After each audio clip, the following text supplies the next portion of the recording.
अरे प्रेमलता, मेरा रुमाल कहाँ है? अरे सुनो ना। अरे क्या है यार, मैं अपनी बहन से बात कर रही हूँ, बात तो करने दो जरा।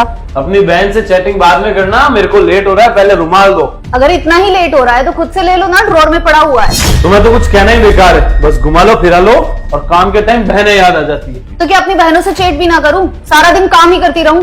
अगर काम करने वाली चाहिए थी, नौकरानी लानी थी, मुझे क्यों लेकर आए? अब घर का काम करने से कोई नौकर नहीं बन जाता, और काम तुम्हारे हिस्से आता ही कितना है।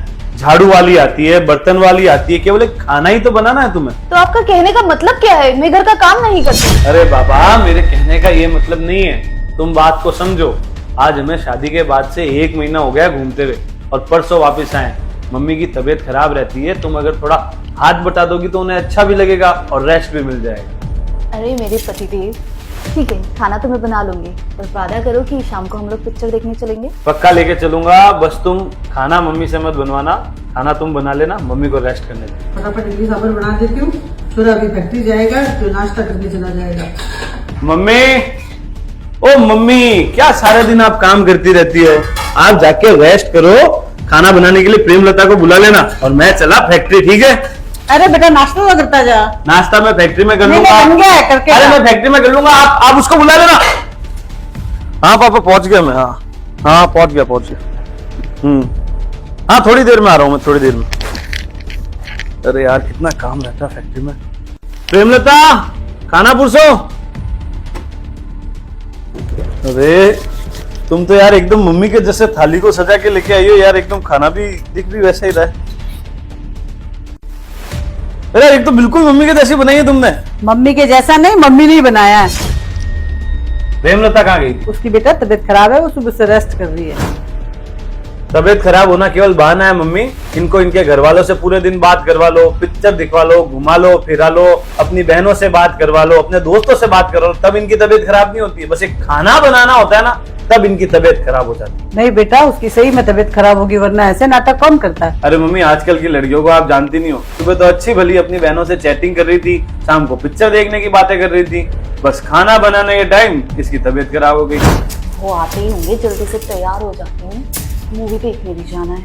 आज उनसे कह दूंगी कि खाना भी बाहर ही खा। अरे आ गए आप, चले मूवी देखने? मूवी तो देख लेते हैं, मगर तुम्हारी तो तबीयत खराब थी।